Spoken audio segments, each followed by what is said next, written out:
بسم اللہ الرحمن الرحیم۔ شوہر بھی بیوی کی توجہ چاہتا ہے۔ اس کا بھی دل کرتا ہے کہ جب میں کام سے آؤں تو میری بیوی تیار ہوئے چہرے پر مسکان سجائے میرا انتظار کر رہی ہو، میں اسے دیکھوں اور میری تھکن اتر جائے، میرے چہرے پر مسکراہٹ آ جائے۔ لیکن ہمارے معاشرے کے اکثر گھروں میں معاملہ اس کی بالکل برعکس ہے۔ شوہر دن بھر کام سے تھکا ہارا گھر پہنچتا ہے تو بیوی صبح والا منہ، بکھرے بال، بوسیدہ لباس پہنے شوہر کے سامنے چلی جاتی ہے۔ وہ شوہر کی مسکراہٹ والی امید مایوسی میں بدل جاتی ہے۔ پھر بیوی شوہر کے سامنے پورے دن کے چٹھے کہانیاں کھول کر بیٹھ جاتی ہے کہ آج آپ کی امی نے یہ کہا، آپ کی بہن نے ایسا کیا، مجھے فلاں چیز کی ضرورت ہے، مجھے فلاں جگہ جانا ہے، موٹر خراب ہو گئی، استری جل گئی، وغیرہ وغیرہ۔ یعنی شوہر کے آتے ہی شکایتی یا فرمائشی پروگرام شروع ہو جاتی ہیں، اور بیوی کے اسی رویے کو دیکھ کر شوہر آہستہ آہستہ بدظن ہونا شروع ہو جاتا ہے۔ اب چند خواتین کے ذہن میں آئے گا کہ شاید میں غلط بات کر رہا ہوں۔ آخر بیوی اپنی شکایات شوہر سے نہ کرے تو پھر کس سے کرے؟ بالکل شوہر سے اپنے متعلق باتیں کرنی چاہیے، شوہر کو اپنی پریشانیاں بتانی چاہیے۔ لیکن جب شوہر مکمل آرام و سکون میں آ جائے تو اس وقت اپنی شکایات و پریشانیاں شوہر سے ذکر کی جائے۔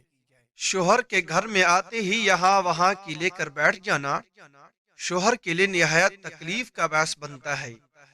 بیوی کو چاہیے وہ شوہر کے آنے سے پہلے خود کو سنوار لے۔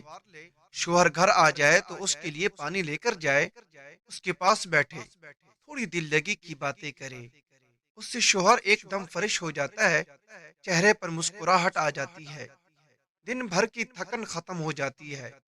گویا ایک بار شوہر سکون میں آ جائے تو پھر ہزار دل کی باتیں کی جائیں، ہر بات دل سے سنی جائے گی اور جواب بھی دل سے دیا جائے گا۔ شوہر کماتا ہی اپنے بیوی بچوں کے لیے ہے۔ اب شوہر آفس میں پورا دن یہ کام وہ کام، اس کی باتیں اس کی باتیں، یعنی شوہر ذہنی و جسمانی اعتبار سے تھک جاتا ہے، اور ایسے میں سکون کے لیے گھر آئے اور بیوی الگ شروع ہو جائے تو شدید مایوسی ہوتی ہے۔ اگر کوئی بیوی شوہر کی مایوسی کا ذریعہ بنتی ہے تو نہ صرف شوہر کی ناراضگی بلکہ گناہ کبیرہ کی بھی مرتکب ہوتی ہے۔ اگر کوئی بیوی اپنے شوہر کے سکون کے لیے جتن کرتی ہے تو نہ صرف شوہر خوش ہوتا ہے بلکہ ایسی بیوی کے لیے بے حد اجر و ثواب بھی لکھا جاتا ہے۔ اسی طرح اگر کوئی شوہر رات اپنی بیوی کو پکارتا ہے تو بیوی کے اوپر فرض ہے کہ اپنے خاوند کی پکار پر لبیک کہے۔ ایسا نہ ہو کہ آج تھکی ہوئی ہوں، نیند زیادہ آ رہی ہے، صبح جلدی اٹھنا ہے، وغیرہ وغیرہ۔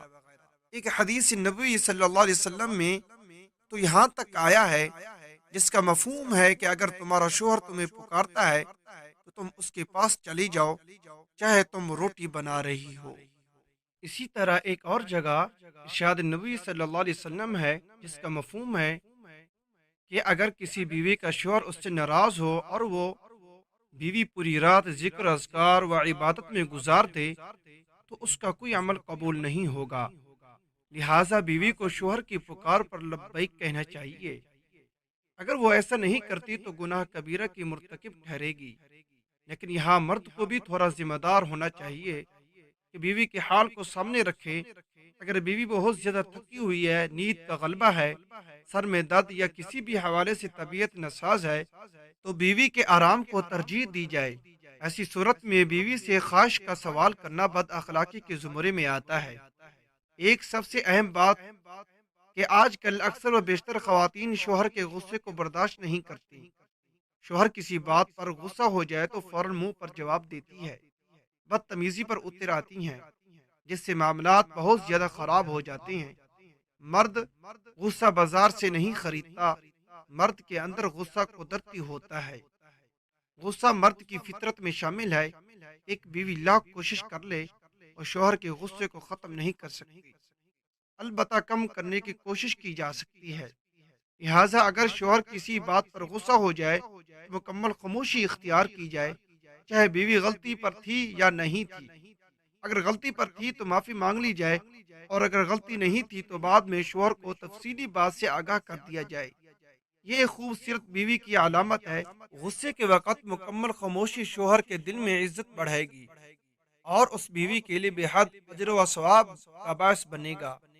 یہ چند ایک باتیں تھیں جن پر عمل کر کے ازدواجی زندگی میں پیدا ہونے والے بہت سے مسائل کو ختم کیا جا سکتا ہے۔ اگر یہ ہماری ویڈیو اچھی لگے اس کو لائک کریں، چینل کو سبسکرائب کریں، ساتھ دیے گئے بیل آئکن کے بٹن کو ضرور کلک کریں۔ جزاک اللہ خیرہ و احسن الجزاء۔